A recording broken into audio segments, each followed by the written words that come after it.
don't go out consciously to convert Muslims.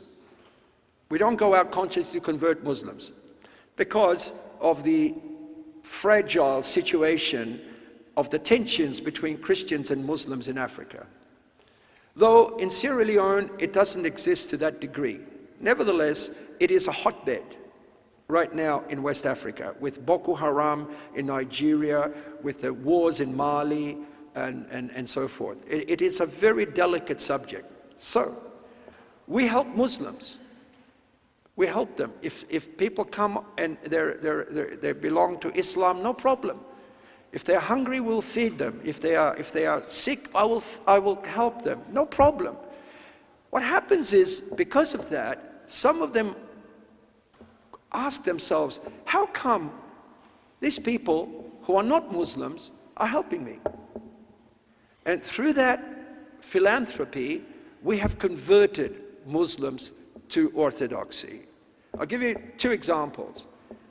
When we first arrived in Sierra Leone, we rented a house, which was our church, our headquarters, everything. Now, we had a young man who was taking care of the premises. His job was to make sure everything was okay. All right. Now, one day, he jumped into our car, either for a joyride or to steal it.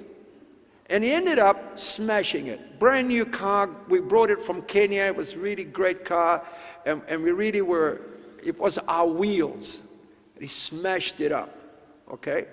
Now, having smashed it up, he eventually was caught by the police. And it was brought to us in order to determine what his fate is. Thieves are not given much hope in that part of the world. There's a lot of, in Kenya, they kill them before the police come, right? They put a rubber tire around their neck and burn them. But in Sierra Leone, that didn't happen. So they brought this young man to me who stole the car, smashed the car. The police brought him and they said, this man stole your car. He was a Muslim. His name was Hassan. Hassan started crying. He fell on his knees, begging, for me to be lenient. And a crowd surrounded us, because over there, no television and so forth. And so when there are street scenes, people gather around in crowds and take sides. Oh, I'm with him. No, I'm with him.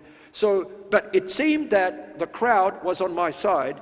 They wanted me to punish him. They wanted me to give him serious punishment. They would have liked that.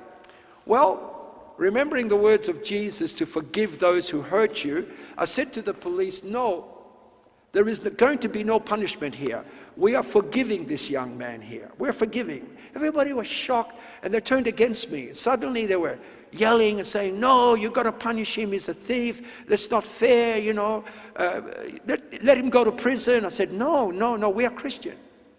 We are Christian. We believe in Jesus, and Jesus said to forgive people who hurt you. So we forgive him. That forgiveness of Hassan led him to orthodoxy, led him to baptism, and hang on, led him to the holy priesthood. He's now a priest of the Orthodox Church. Why? Because we forgave him. The power of forgiveness, you see. I determined when I first went into Africa, at least in West Africa, that the Orthodox Church there would be a gentle church. It will not be an authoritarian church. It will not be a church that barks out orders. It will be a church that listens. It will be a church that forgives, the way it was in the apostolic days. And so through that, we are bringing a lot of people to us, because we are known as the church of love, the church of forgiveness. So I don't have to struggle too much to have converts. They are coming, and they're coming in masses. Indeed, before I left, one of my priests said, we're going to baptize this Sunday? I said, yes, we are. He said, okay. I said, how many? He said, 30? I said, no, it's too much. 12. He said, 20? Okay, 20. And you see, ladies and gentlemen, brothers and sisters, over there it's not a question of are we going to baptize any? It's a question of how many are we going to baptize? Are we together? Are you still here? Hello? Okay. If this was Africa, you'd be screaming out hallelujah, okay? I'm not getting a hallelujah. So, that's how it is. That's how it is. And in fact, I remember one lady came to me and started yelling at me. And I didn't understand why. And the reason why she was yelling at me is because she missed out on the roster of the names for the baptisms. And because Lent was coming, we could not baptize. So, you know, that's the situation that we have a few people, and the vineyard is great, and the opportunities are very great. So if any one of you ladies wants to become a nun, I have a application form, you can fill it in, okay?